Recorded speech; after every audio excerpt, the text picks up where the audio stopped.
ברוך אתה אדוני אלוהינו מלך העולם שהכל נהיה בדברו. You know, I'm a rabbi, so I have to speak about God, about religion. If someone were to ask me, what is the main characteristic of God that we humans can appreciate? Well, maybe God can do everything, you know. He's all-powerful. He's eternal. There are several characteristics that you can mention about God. We can't define him because we can't know him really, but we sense certain manifestations of God. We have certain ideas about God.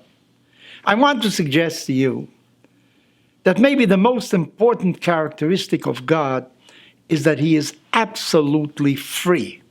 He can do whatever he wants, whatever he wills, whatever he desires. He doesn't depend upon anybody.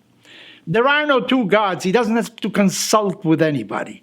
He can decide by himself to do anything he wants to do. So therefore, if that is what I consider the main characteristic of God, what is the meaning of man being created in the image of God? Is it that man can do everything?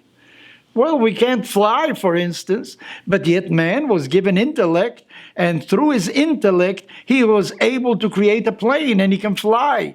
But obviously, man can't do everything. You know what I think to have been created in the image of God means? It means that man is free. A stone isn't free. The planets aren't free. Mr. Kepler already taught us that the sun, the moon, the stars, they move according to certain laws. They can't choose whatever they want to do. A grain of salt, a grain of sand can't do whatever it wants to do. When we come to the vegetation in the world, they're also very limited to what they can do. They grow, it is true, but they can't even move. Some can move a little bit, but that's about it. Animals can do many things, but basically they act by intuition. A little bit of intelligence too, but very, very limited. The only creature, the only thing that was created in this universe that can really do whatever it wants is man. Man is free to do just like God is free. Well, we have to respect the distance, of course. God is absolutely free. Man is somewhat free. I think, for instance, that the fact that Adam and Eve disobeyed the rule of God of not eating the fruit of the forbidden tree wasn't only an act of rebellion. They were trying to show that they are free, that they can do whatever they want. Because had they obeyed always the will of God, they wouldn't have shown that they're free to do whatever they want to do. The fact that our ancestors rebelled so many times in the desert, the fact that we human beings obey sometimes and don't obey sometimes, is a sign, once again, of our freedom. We're able to do whatever we want to. We can also use our intellect, but if you have freedom, you can have freedom to build, and you have freedom to destroy as well. It is a very, very delicate instrument. It is a very, very delicate attribute that man has. You know, Saturday night in the Jewish tradition, we have something called Havdalah. What is Havdalah? We show the difference between the holy day of the Sabbath and the rest of the week. We use fire in order to celebrate that moment. Why do we use fire? There is an old tradition that says that after God expelled Adam and Eve from the Garden of Eden, and that was Saturday night really, that they were expelled, God showed them how to create fire. You know, with flint stones, I don't know how, they were able to create fire. You know, all animals are afraid of fire. Immediately they run away because they know the destructive characteristic of fire. You know what forest fires are that eat up animals. Animals run away from that. Yet man has learned how to domesticate fire, how to use fire. Fire is tremendous energy, you know. That is what humanity, if you want to somehow give a brief definition, the use of fire. He knows how to control it. Take a look. Fire destroys. There's no question about it. But how do you change metals from one form to another? What is energy? It's all fire. Energy, you have nuclear energy, the most terrifying fire.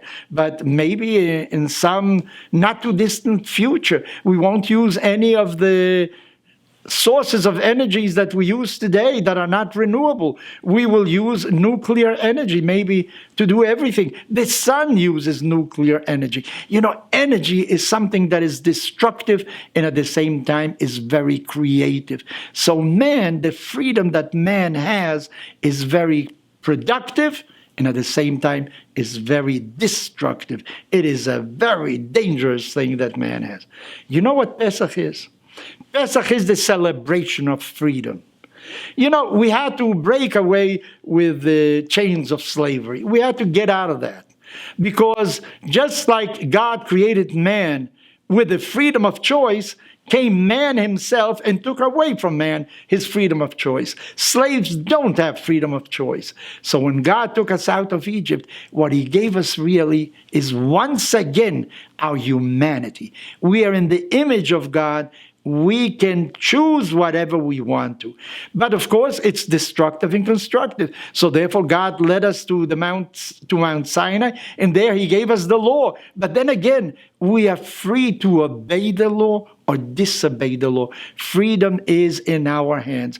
If I say that freedom is so important, take a look at Pesach. It has more symbolism than any other Jewish holiday. Sukkot is full of symbolism. You have an etrog, a lulav, hadassim. You have several, but not like Pesach. Come on.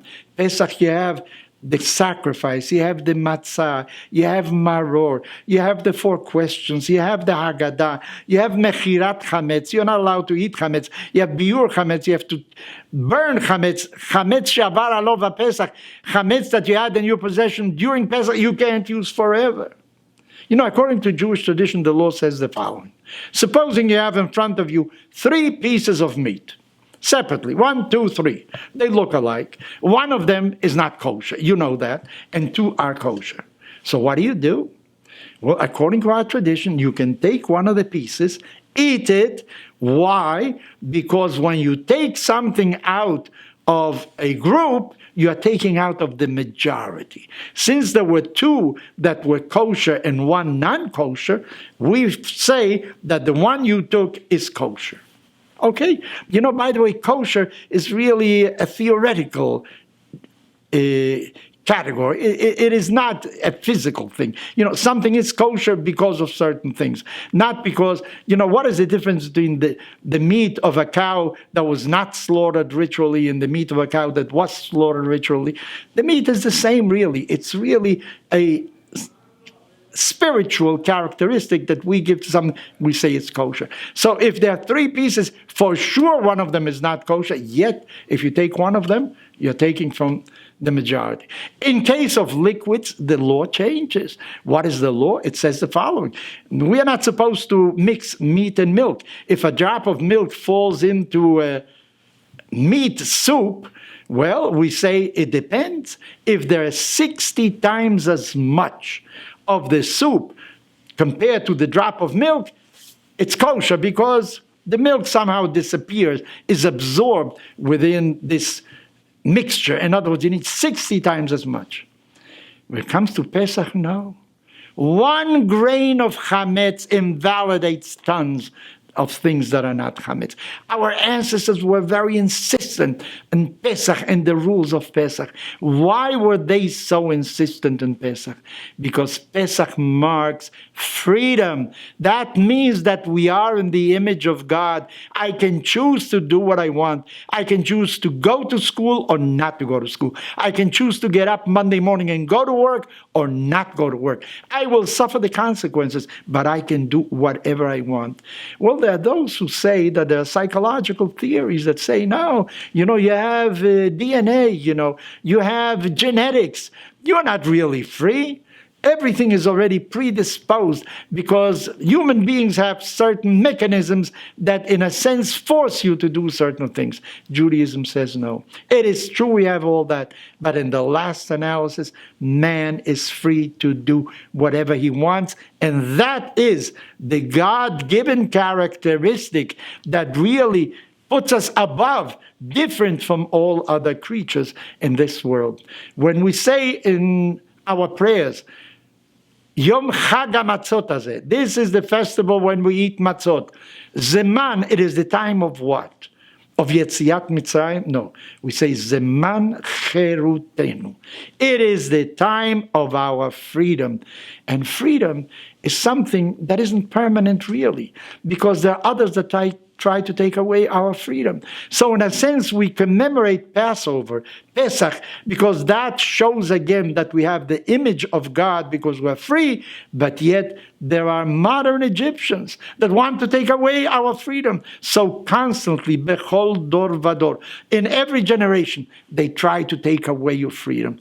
So Pesach is fundamental in the Jewish tradition. This is why it is observed so much. This is why we also tell it to our children. We don't tell our children so much, you have to fast on Yom Kippur. You have to listen to the shofar on Rosh Hashanah. We teach them, I don't say no, but it's not the same as Pesach, where we reenact the going out of Egypt. We have our children in front of us and we tell them, go ahead and ask me, you know why this is different? Why we're doing different things this night? Because our ancestors were enslaved. You are free now. Make sure that you are a guardian of freedom in the future.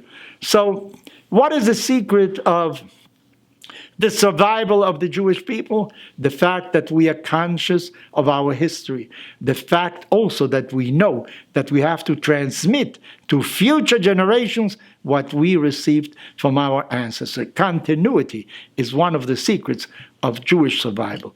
I wish you all Chag Kasher V'Sameach. If you're Jewish, you should have a proper celebration of the holiday. If you're not Jewish, be jealous of the freedom that you enjoy, and you should always fight for your freedom. Just like right now, freedom is being taken away from Ukrainians, from other peoples in many places of the world. Always be on the side of those that are being oppressed, and remember that freedom is what really makes a human being human.